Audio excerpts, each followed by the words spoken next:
It is a particular pleasure for me to be moderating this session. My first trip to Songdo was 10 years ago. I stood in this room. It was a pure construction site. It was skeletal. Walked outside in Central Park, where today I went back for the first time in 8 years, where there's already pine trees growing. And I stood there on the site of Central Park and looked down in my shoes. And I recently went back and found the photo of this to make sure I wasn't hallucinating. But there were seashells just sticking out of the mud everywhere because it had been that recently reclaimed off of the ocean floor. And it's fascinating for me for Songdo, which I wrote about for Fast Company and is the opening scene in my book.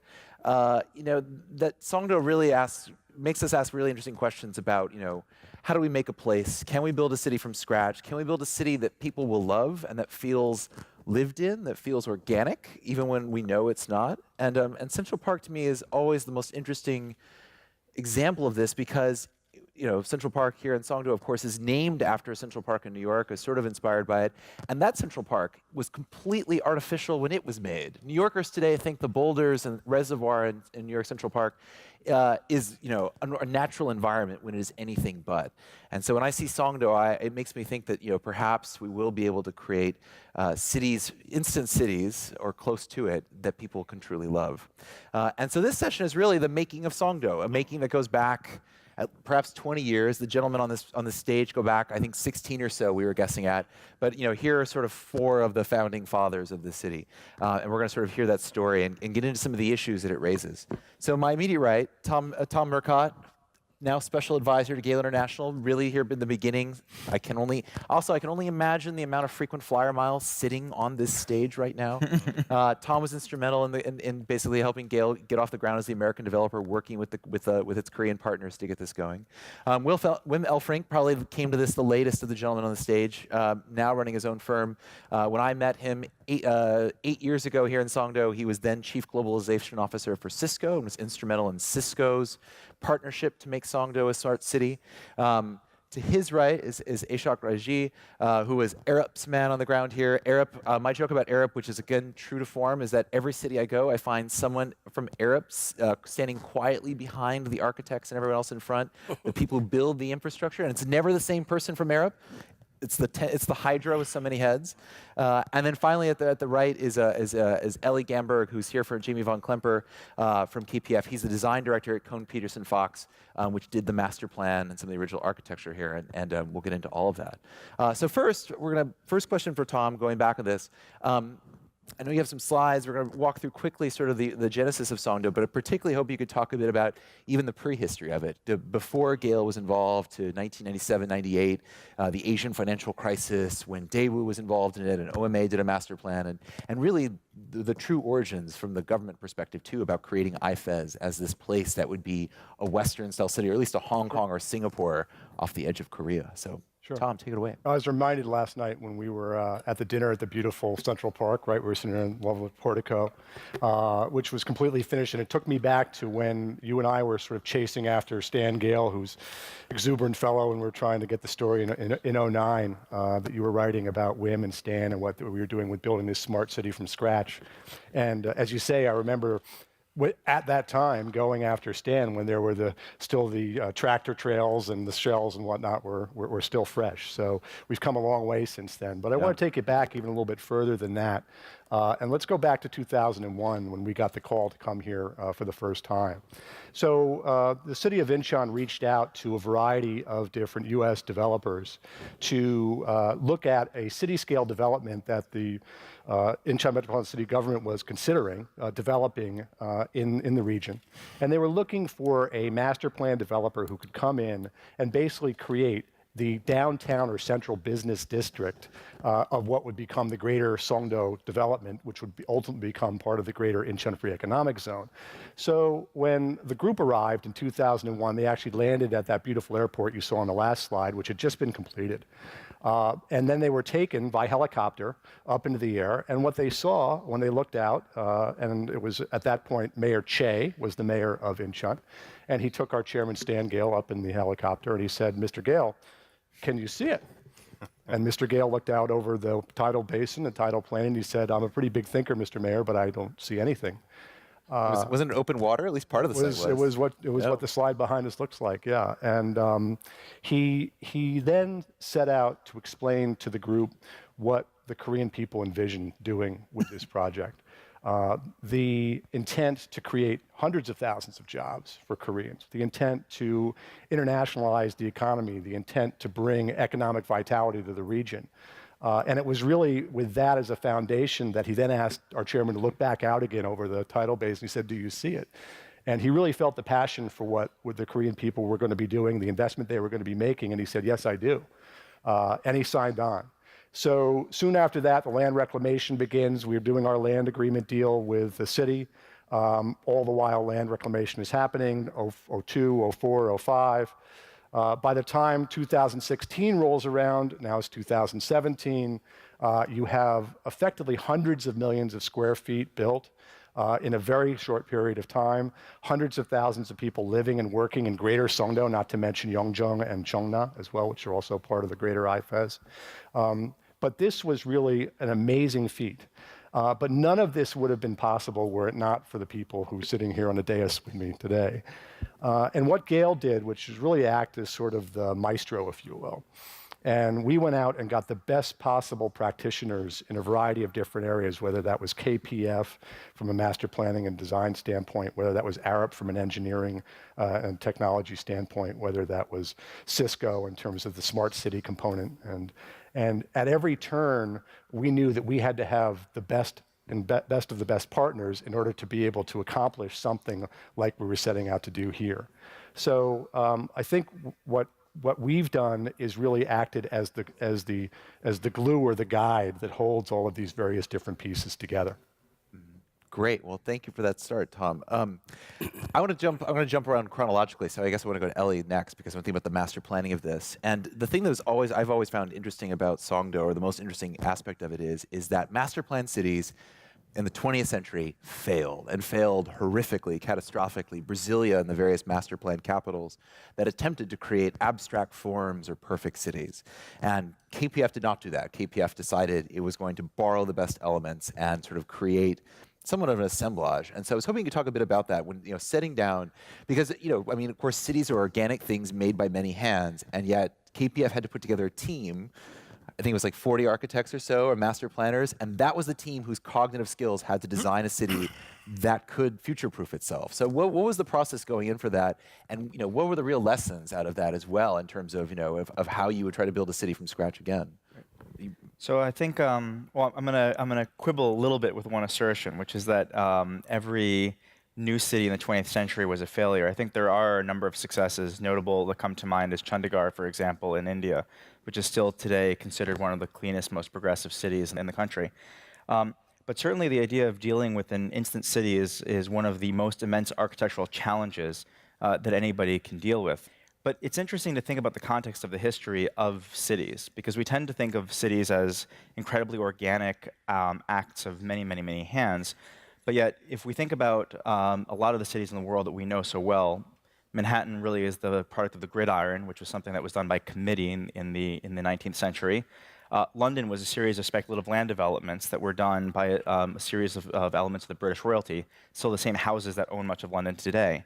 And a lot of the best neighborhoods in London were actually planned developments. Belgravia, Soho, certain squares which were set up and built in a matter of a few years.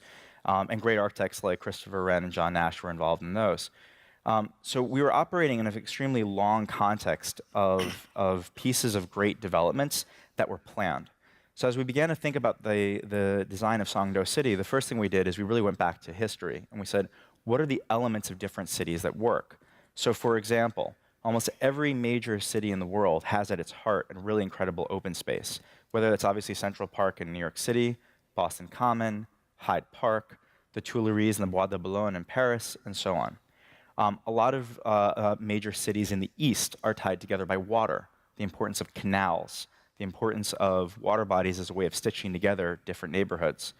There's a certain aspect of scale. There's reasons that certain cities feel more walkable, whether that's Back Bay in Boston, whether that's certain neighborhoods in London, certain neighborhoods in Chicago, and so forth. So as we began to approach the city, rather than trying to deal with it in terms of systems and technologies, the idea was really to start with the sort of software, the key ingredients that make cities smart, which is walkability, amenities, quality of life. those aspects that we immediately know and can identify with certain cities. And so really the start of the design was actually a kind of brainstorming session, thinking about great cities and those aspects specifically of them that we really enjoyed. Interesting. Is the lesson of Songdo, if Songdo is not the perfect city design, do you believe you found the sort of universal balance of elements? I mean, if we were to build 100 cities from scratch, should they be modeled in the same proportions of that? Do you think there is a sort of building blocks, a universal code of urbanism that Songdo begins to get at? I think that it's a very good question, but I think Songdo is very much a city that's a work in progress. And it's interesting to think about all of the cities today that are loved, that were ridiculed in their own time, right? So St. Petersburg, which is considered one of the most beautiful cities in Europe, was Peter the Great's folly. Cities that are admired around Asia, from Mumbai to Hong Kong, were at one point sort of parodied for not having come together. I think Songdo has a lot of elements that we have enjoyed and found really successful in other cities, and there's still a lot left to do. And so I think the question of the success of Songdo as an urban paradigm is really something that's being determined by the people in Songdo, by the developers and teams active in Songdo, the architects active in Songdo today. And that's still an open question. It'll be very interesting to see how that plays out in the coming decades. Yeah, I think it's fair to say that Songdo is not perfect. Can it be better? Yes, of course it could be. But I think if you built another Songdo at some other part of the world, you wouldn't be disappointed, right? So it's not perfect, but I think it's for its time and the way it was developed under some very difficult situations, both technical, financial, cultural, political. I think the results are pretty exceptional. Well, that's a good tie into there. Is one of the things that I and others have done in terms of hyping Songdo, which is one of the most well covered, instant cities on the planet. I mean, it's gotten more than its fair share of media attention, due in part to your efforts, Tom, as an excellent marketer. But but it's one of those things where when I visited in 2007, even you could see that at the borders of the Songdo IBD site, there was already riotous vertical sprawl that's gone up around it. The site was actually being outgrown, partly because of the elaborate, meticulous planning that went into that. And I was hoping you could talk a bit about that because Songdo has been is described often as three things or three aspects to it. One, it's an aerotropolis, which I'm responsible for hyping, connected to the airport over one of the world's longest bridges, designed to be an offshore community for multinationals and their expatriate workforces as part of its original conception.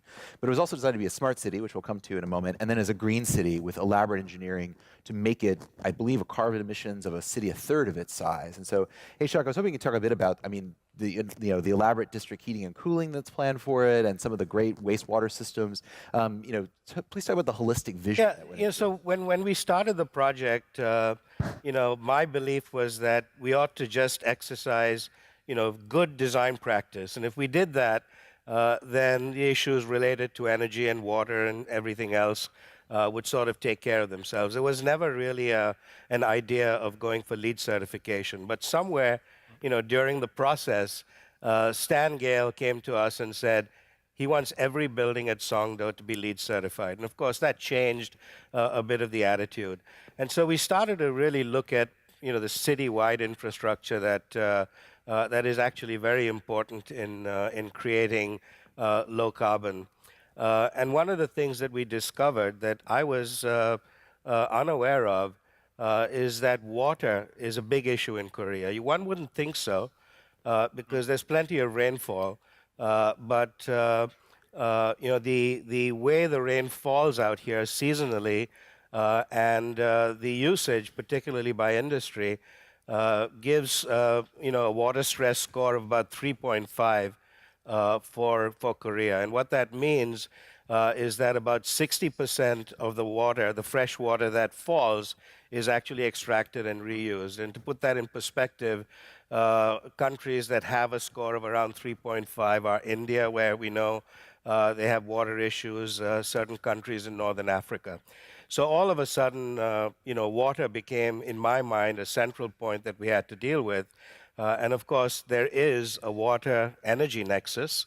The more water you use, the more energy you expend to treat it, to make it potable, and then you have to treat the waste to dispose of it. So we started to look at all the issues of water. I'll get to energy in a moment, but let me start with water because it is the most important issue in my mind. So we very consciously decided that we needed to collect, treat, and reuse as much water as we could. In every building in Songdo, as well as the open spaces like Central Park and the golf course, we collect water. Central Park is a net zero water usage facility. It only uses collected stormwater for irrigation, and that strategy is a result of not only collecting stormwater, but using the right type of plantings and landscaping that doesn't require large quantities of water. The canal system, originally there was a thought that that ought to be fresh water, but as soon as we found out that water was this big issue, we decided to use water from the sea, which again introduced its own issues in terms of horticulture and things like that, and of course the need to keep that water fresh, at least both to the touch as well as to the look. So, of course, the side benefit of that was that salt water doesn't freeze in the winter, so the canal essentially has water throughout the year. Within each building, particularly the bigger buildings, we collect clean waste, relatively clean waste from showers and sinks, referred to normally as gray water, which is then treated within the building and then reused for flushing and irrigation and so forth. And that, by the way, is a regulation in Korea, so it was not out of choice. It was out of complying with the regulations, and the regulations are quite strict about the usage of water. On to energy. There is a district-wide energy center in Songdo that services Songdo. And basically, what the center does is that they essentially create electricity, and instead of rejecting the waste heat to the atmosphere, they capture the waste heat and then transfer it into water, which they send back to all the buildings in Songdo, and you use that water, the hot water, for space heating in the winter. And cooling in the summer as well, and you can do that through certain technology called absorption refrigeration. And so not only is it efficient because you're using the waste heat, but it's also efficient because the energy losses in distribution are much less. If Songdo was getting their electricity from a power plant far away, the losses might be as much as 10%. The third component of sort of being sustainable is how Songdo handles its waste. So there is a pneumatic waste collection system. So there are pipes in the ground that are about almost 3/4 of a meter in diameter. And there are outlets or inlets, more correctly, at all buildings where waste is then inserted into these pipes. And through a pneumatic action, all the waste goes to a trash processing center where they separate organic waste from recyclables and non-recyclables. The organic waste is actually incinerated to create more energy. And so there's a sort of a symbiotic type arrangement there that works really, really well. I just want to build on one aspect that you mentioned at the beginning about something like Central Park. I think that when we talk about sustainability, the aspects of cities that are going to tend to work best are those that synthesize a certain mix of technology and design. So for example, the Central Park, which is functioning also as the kind of green lung for the city, is also about water retention. It's also located so that it's encouraging physical activity, encouraging walking, which is something that was talked about earlier today. And it becomes something that's easily accessible to residents all across the city because of its central location. Yep. So the idea that you invest in things both in terms of the efforts of design and development, but also obviously financially, that pay multiple dividends is one of the key items, I think, in sustainable strategies in any city that you would do. So then the next leg on top of this, so Songdo was always designed to be a smart city as well. LG was the original partner in this, and then eventually there were efforts to be brought in other technology companies. Microsoft, I recall, was attached for a moment. Bill Gates talked about it. And then in 2009, at least to my knowledge, in the beginning of the real smart city movement, IBM had launched its big Smarter Planet push. Cisco was close behind with Smart and Connected Communities, and that's when Cisco stepped in to sort of become the new technology partner of that. So Wim, I mean, yes, I'm curious, like, going back to those halcyon days of 2009, when you were running those efforts, why did Cisco choose Songdo among the various other projects that are out there? Of course, there are many, and you're partners with those two, or Cisco was. And then, yeah, what was the approach of Cisco then at the time? Because it's interesting, 2009 is sort of half a lifetime ago in current technology paradigms. Most of us did not have iPhones in our pockets at that particular moment, which is hard to forget. So, yeah. Good point. And so we had yesterday Casper. He wrote a book about it. And we had our first smart city project actually in Saudi Arabia, Cake, and that had mixed results. Let me put it that way. And so we're really ready for the next phase. And that I got my inspiration and the mandate from Cisco as I moved to India to build a campus, second head office for Cisco, 15,000 employees, 1.5 million square feet. And so we had some practice. And actually, to be honest, and that's a true story, Stan reached out in 2003 to our CEO and chairman, John Chambers, and he said, Cisco, do you guys want to be my partner? And we felt that we were not ready. And so we had some scars, we had some learnings, and that we built a campus, and we looked at the team, and that we joined late, an elite team, and you also with the book and leadership, Airtropolis. And I really also want to give kudos to the Korea team, of course, IFAS, and that bringing people together. And so we thought, if we can't get it done there, we can't make it anywhere. No. And so we came in, and our nickname was we were the super plumber, because Greg, like you said, and can you imagine? It was pre-iPhone, smartphone. And that now all cities can start with, I think you coined the terminology, and you have a digital overlay, and you build all kinds of apps. And here we came in, also in Korea, and we had to find out. And Stan was always inspirational. And let's swim in the canal. Let's bike 10 kilometers. Yeah, I mean, let's golf. And let me make my point, and then I'll give it over. Tom was there always then to say, so what does he mean and what shall we do? But to find out citizen services, Korea, and a society we didn't know, and coming up with prices for square meters. But I had to train my CFO. It's not a return of investment of 3 or 5 years. It's 7 to 10. And so it was all new. And we jumped in.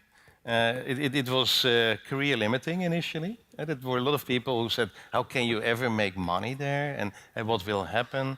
Overall, in the end, we also had an aspiration to become a consumer company. I was going to say, when you mentioned being a plumber, I mean, I remember interviewing John Chambers for that, and he said, we were plumbers. Cisco, of course, makes networking equipment, and is the internet's plumbers.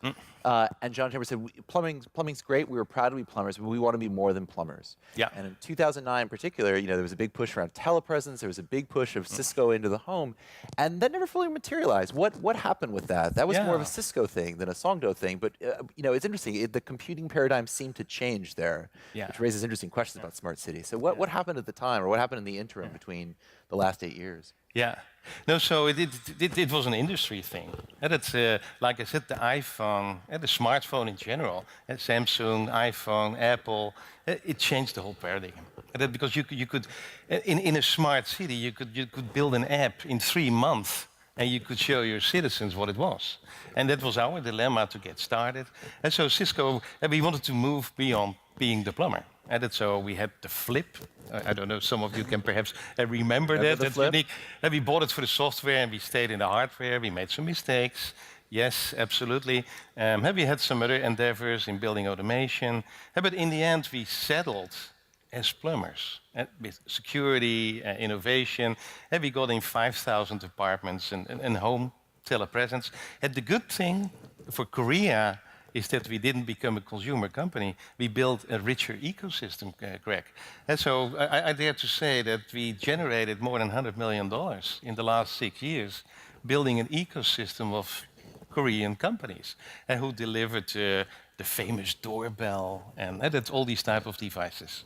Well, this gets to in all those respects, particularly on the technology. It always reminds me of Stuart Brand's book "How Buildings Learn" from Frank Duffy, which tries to tell the story of buildings and even cities as a collection of layers that evolve at different speeds. Some never evolve. The site almost never changes.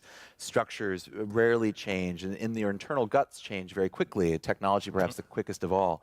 And I would think that one of the biggest challenges in building a city from scratch is aligning all of those speeds. And another one of those, Tom, is finance, which I'm going to get to as well, because that's got to be one of the biggest challenges that Gale faced in this. Is one of the problems facing all mega developments anywhere in the world is having to weather multiple business cycles through it. And I remember, for example, the Carpenter family in Dallas with Las Colinas, which is sort of a prototype of Songdo in a way. And I remember in 2010, of course, coming out of the financial crisis, Stan Gale had said to me in a piece I was writing at the time is Greg, usually it's the third owner who makes a profit on these projects, and I'm trying to buck that trend, barely succeeding in that. And so I'm curious, what are the lessons of that too in terms of how do you mitigate the risk out of this? What are the lessons of how we can sort of try to even out those cycles to allow mega projects to evolve without being buffeted too much by those headwinds? Sure. I think one of the benefits that we had clearly was the Korean government involvement. When we first came to the project and were seeking capital from the banks, obviously the infrastructure was funded by the city of Incheon, by federal funding, et cetera, for the bridge, et cetera, and those types of things. So we had the benefit of not having to invest in the infrastructure, by and large. But then the built environment, we had to go to the capital markets and get that money. By and large, that money came from Korean banks. Some of it came from folks like Morgan Stanley and JP Morgan and others. So we had a consortium of different banks, making these multi-billion-dollar investments, really. So we're talking about a significant amount of money. But we always had the support of the Incheon Metropolitan City Government, of the Korean banks, our partner POSCO. So there was an opportunity for us at every turn to have somebody backstopping us, right? And Gale also investing, so we put our capital in as well. So there was risk at every turn, and certainly when 2008 came around and several years thereafter, it was a bit of a tough slog, but that was when I think the way that the IFES is set up and structured was able to go to all the developers around and say, okay, let's dial this thing back and be studied in our approach about how we roll out these next developments. And we hunkered down for a few years and we weathered the storm. Yeah. In 2009, again, coming back to that, because it struck me as that was a pretty seminal year for part of the project. Because I remember it was at the Incheon Fair here that Stan announced the idea that we're going to build more cities. We're going to try to create a city in a box. Like we're going to try to basically reverse engineer the process of Songdo so we can build more. And there was one announced, Meiji Lake, which I believe KPF did the plans for. Of course, the partnership broke up, but Meiji Lake is still sort of a cousin, at least, to Songdo outside Changsha, China. And but I'm curious, out of that project to create a city in a box to reverse engineer it, what was learned? How replicable is Songdo? Because on its face, it strikes me as hubris, like that we can we can roll this out like like a cupcake recipe almost. Well, but there has to be something that can be internalized and then applied to other projects. So what was the result of that process? I think the Meiji Lake is a perfect example of that. And by the way, everyone on this panel I'd love to hear from all of you in that process. And I think effectively what took us 4 years, we got here in 2001, land's being reclaimed, we're working on our master plan, infrastructure, starting to look at our technology platform. That took about 4 years, right? Now, it was slowed down a bit because we had to wait for the land to be reclaimed, but nonetheless, working diligently to get to the point where we're ready to have a permanent master plan when shovels can start going into the ground. So, of course, we have that happen. Now the city's being built. It's now being recognized globally as a destination, and folks are coming to see us from various different places around the world, one of which was the Hunan province, Changsha Metropolitan City. They came to visit us in October or so of 2008. And they were very impressed with what they saw here, and through some meetings, we managed to get an arrangement with them, where in January in 2009, we signed on to take on the assignment. And we brought this whole team and a number of others, UTC and 3M, together in Shanghai, and we put our heads down, and basically in 6 months, we had the same type of shovel-ready master plan backup information ready to go. And they were able to take that master plan, and because it's China, they were operating even faster than, than we've been going on this project. So it is replicable, and there are lessons learned. If I- Actually, to add to that, Yeah. I think number one, I mean, Changsha is largely constructed, but what was even more interesting as an American design firm is shortly after Songdo, we also were engaged by sort of one half of Gale International, Boston Global Investors, to do the master plan for the Seaport Innovation District in Boston, which is a very interesting idea that certain approaches to urban placemaking that start in Asia migrate back to the U.S.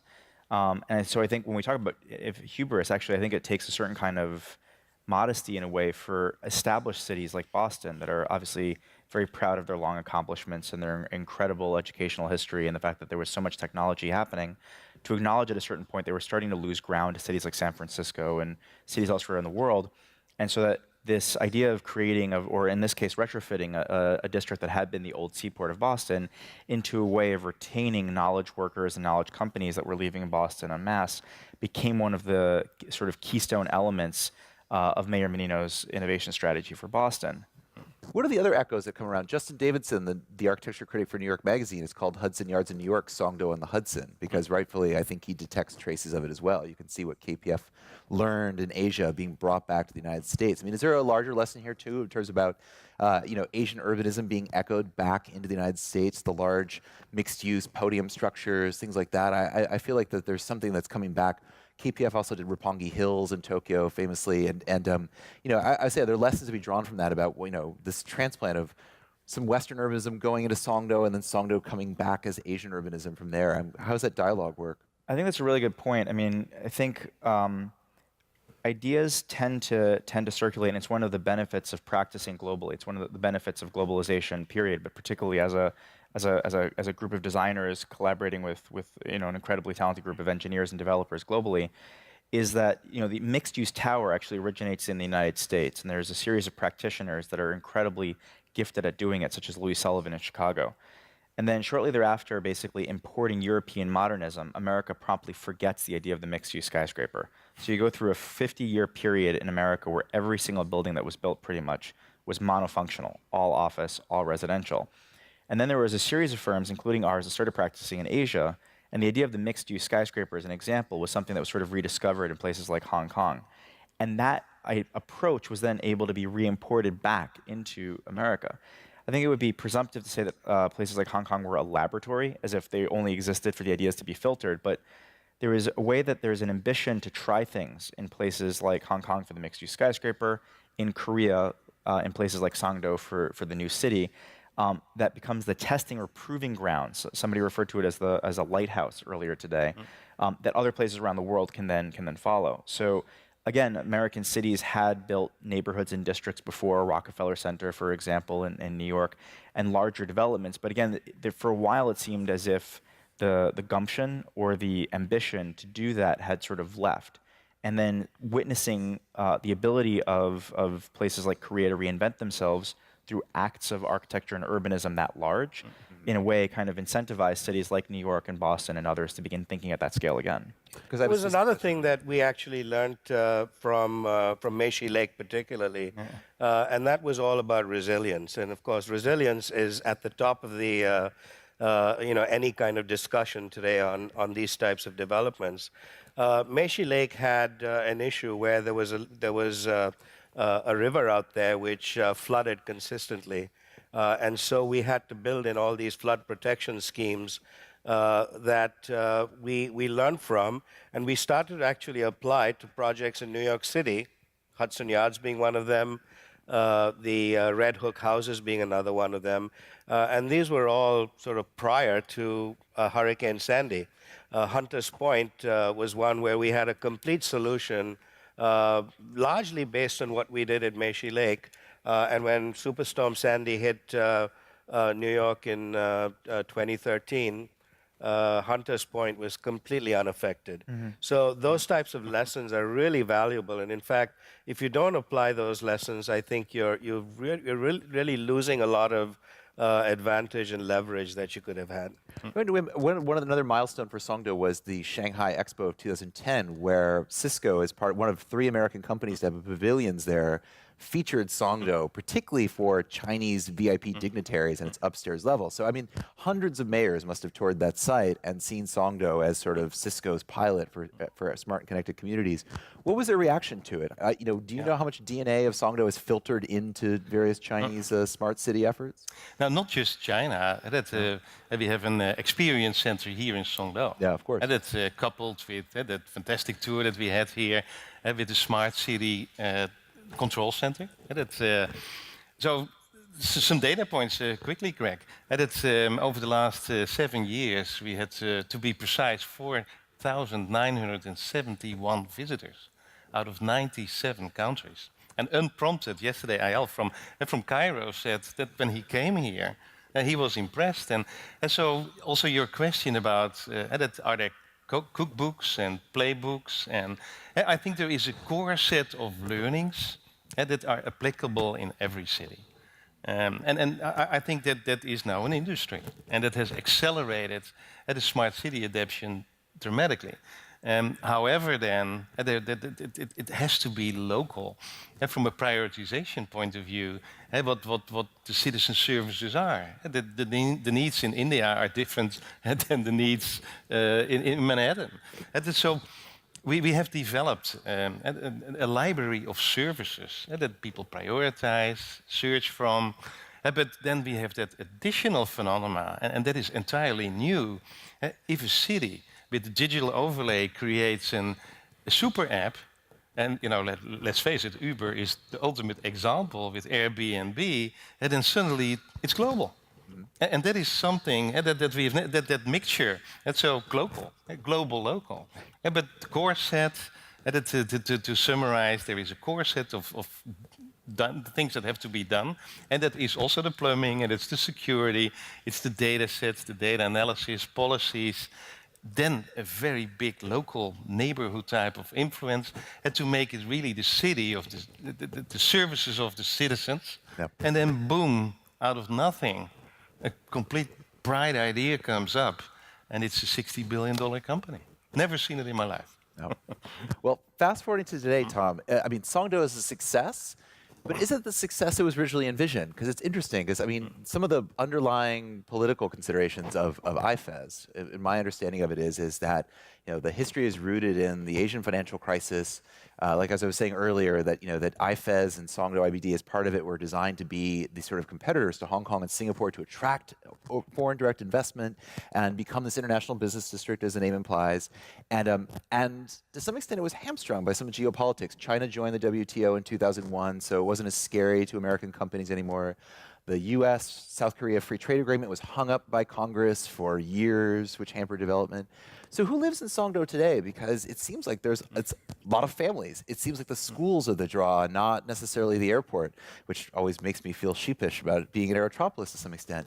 So so the city was built for it seems like one intended audience, and yet found another one there too. And I'm curious about what you learned in terms of who lives here and what their aspirations for Songdo are versus what it was when it was all being drawn up years ago by you gentlemen in the master plan. Yeah, it's very true, and I think that we didn't exactly know who would come. We had an envision, an international city, and obviously a challenge to attract international occupiers is to have the right incentives and economic environment, and there's a measure of that here, which is good, and that works. But just in terms of, we knew always that the majority of occupiers or residents coming here would be Koreans, and we built a quality product that was competitive in the marketplace. We had a range of different options in terms of the typology of residences that they could live or work in.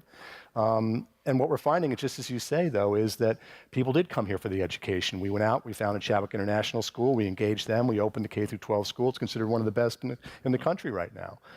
In fact, a lot of the public high schools that are in and around Songdo also are very high functioning and rated as some of the top in the region. So there are reasons for people to want to move out of that very dense Seoul. Seoul's a great city. It's a wonderful city, but it's a different lifestyle. Yeah. Even our partners at POSCO, when they move their people down down here. I think many of them came with some trepidation. Where is this place? Now, mind you, it was very new at that point. But I can say for certain that many of them, they love it. In fact, most of them, I'm sure, absolutely love it. And certainly their property value has increased as well. So, and we're also seeing what's interesting, some retirees now, our proximity to the airport, to be able to go, different places around the world. So it has definitely evolved over time. But we see an eclectic mix, and we continue to have a very strong residential market. Yeah, it's interesting. In speaking as a journalist, in my debates particularly with American journalists about Songdo, is it utopian, dystopian? And it's interesting because I've challenged some photographers who've taken dystopian photos. I'm like, well, go see the schools at 10 minutes before the starting bell, and you'll see this huge profusion of Korean children, and it looks vibrantly alive. And it's interesting. Songdo has become, particularly in the press, something where you project your own hopes and fears for urbanism and instant cities on, and it's been interesting watching it. I like to say to people now, and literally I have a request from someone who saw I was here. I checked in on the Apps forum, and he asked, "How is it? What's it look like?" There's this curiosity, to which my response to him and to everyone is, it's a place. It's where people live. Yeah. It's not a utopian smart city or aerotropolis. It's not a dystopian city. It's become a place. And that to me is perhaps the greatest achievement of it all, is that it's just a place where people choose to live, and it's just part of the urban fabric of that. I have a broad question particularly, I guess, for Ellie and Ashok here, as well as it's interesting to me that, that I and others have described Songdo as an instant city. And like I said before, the market forces created sprawl around it.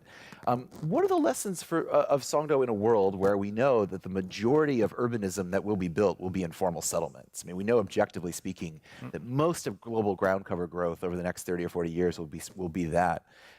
So in terms of Songdo as a model, will master plan developments, can they move fast enough? Can they scale enough? Or is it a question of let's learn what we can from here and try to deploy it piecemeal? As to Wim's point about the app that takes one piece of the smart city and then can scale globally incredibly rapidly. Is there going to be parts of Songdo that do that as well? Because it strikes me as like we just simply can't marshal the forces and the attention to go out and build cities the size of Boston at this scale. McKinsey said that India needs a Chicago every year, for example, and a New York every other year in China. We simply can't build that. So what can we build? You want to go?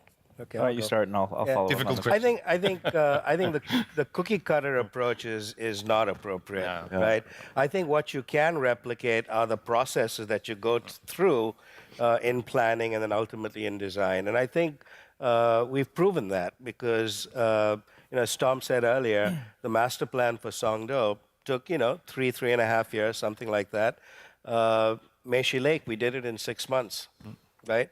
For an area that arguably was bigger than Songdo, more complex because we had the issues of flooding and rivers and everything else that I pointed out, and really a sculpting of the landscape to create a lake that used to exist, in the early 20th century that had to be recreated.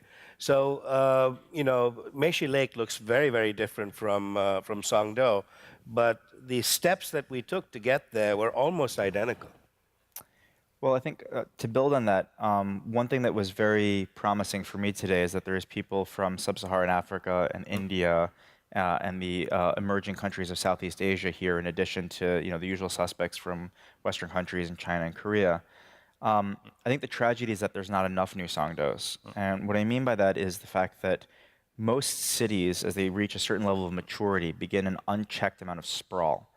And we like, I think, a little bit sort of pejoratively in the West to sort of look back at the depopulation efforts that happened in our cities in the 30s, 40s, and 50s as cities like New York and London and others de-densified and people moved out to the suburbs as lessons that shouldn't be followed. But for very clear reasons that have to do with the ability of cities, both medium and mega, to deal with population density, there's a lot of cities in the world that are expanding extremely rapidly to the outside.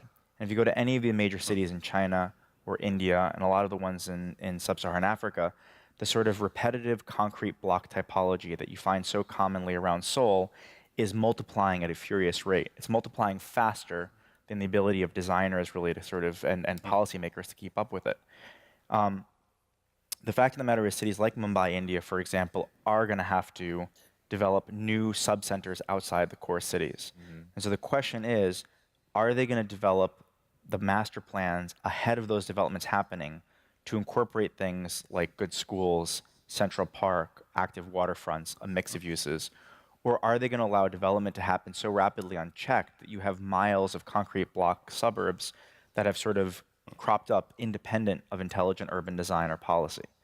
So I think really that's actually in a way sort of outside of the West going to be the battle of the next 20, 30, 40, 50 years to see if intelligent design One thing I evolves. should like to add to that, Greg, is also what I get oftenly from visitors from Songdo, a lesson learned, and then specifically also for brownfield cities, or somewhere halfway, that cities are normally relatively, we call it stovepiped, verticalized. And the approach here has been to work collaboratively. That Smart City Control Center is a great example, where everything comes together, and where then policies are defined. And so the point I tried to make, it's really also about the governance model. That Barcelona was so successful because there was one vice mayor who had the total infrastructure budget. And he could look over the fence and say, hey, if you change the lighting from analog to LED, add at that moment also a Wi-Fi access point and a sensor, and don't do everything 6 times. And so that whole governance model, I think, is also a lot of credit to give to Songdo and to the approach that you guys all did together. Yeah. There's one more thing that I think is really important. Whenever you do a project of this scale, you need to have a dreamer. Right? And we were really fortunate that we had Stan Gale, who dreamt and he inspired and he challenged us to really do something special. Because if you didn't have a dreamer, then you end up with the business as usual scenario, which would just be a replication of what you see in and around the Seoul metropolitan area. I did remind Stan, however, this is a quote that came from Ove Arup, the founder of my company, which was, dream, but with a deadline. So. Well, I would say the New Cities has created the Greenfield Cities Alliance to actually tackle some of these challenges and learn from that. I guess unless we have a question from the audience, someone jumping up. Oh, we do have one. We have 2, so we'll go to those quickly. While you run a microphone to her, I just want to point out that this is exactly the kind of how can Greenfield cities learn from each other, because they have these distinct growing pains and challenges, particularly the sprawl issues and some of these others, to make sure that they grow into these kinds of vibrant places. So that's exactly the kind of task that we hope to crack. And a lot of it, by the way, has to do with, I think, qualitative aspects. Yes. Because there is a necessity for efficiency, but aspects of cities that we enjoy have to do with things like a mix of scales, walkability, access to open space, that have a lot to do with urban form and a certain sort of sensitivity to scale and rhythm and proportion. And sometimes in the sort of rush to just sort of house or even warehouse people, the sensible urban planning principles that are sort of true across cultures and across climatic zones, obviously with a lot of local variation, get sort of lost in the mix. Yeah. A question here. She had a question. If I were to say to you that Songdo strikes me as a kind of a vertical suburb in the fact that there's this kind of single class of people, there's a retreat from the city with your kids, there's great schools, there's great parks and places for soccer and so forth. It has many of the characteristics that a suburb kind of has, and also has a kind of a lack of kind of spontaneity and the kinds of things you find in cities. Them's fighting words. Who wants to take that? Well, I'll start. I mean, I think, Songdo was purpose-built, right? And so it was designed, the IBD was designed to be the central business district. It was designed to house international knowledge workers. It was designed to house folks from around the area who wanted to move to a new, different quality of life than what they could get in Seoul. Is it better? Is it different? It is different, and it's attractive to certain groups of people. We have a variety of different housing, anything from a $225,000 office tel up to $1 million penthouse apartments. So there is a range of real estate that people have to choose from. But we set out to build Songdo with a very specific rationale in mind, which is create a place that will be internationally attractive so that we can bring international investment to the Korean Peninsula. So that was where we started. Let's take one more. There was one more hand that shot up over here. Well, there's one more hand shooting up now. Let's take one more real fast. Thank you. It's just a matter of curiosity.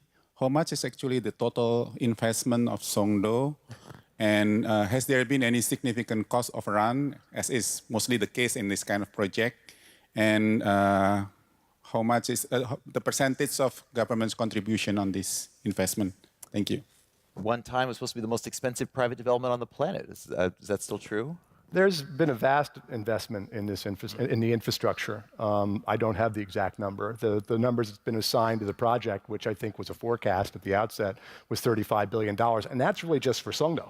That doesn't include starting that reclamation in 1992 with the airport, right? So Korea has made a mega investment in this project, and it will pay out over time, but that will take time. And then, of course, the private sector investment that came in on top of that is what built what you see around you today. All right, on that, we're at time. Please give a hand for the founding fathers of Songdo, several of them at least.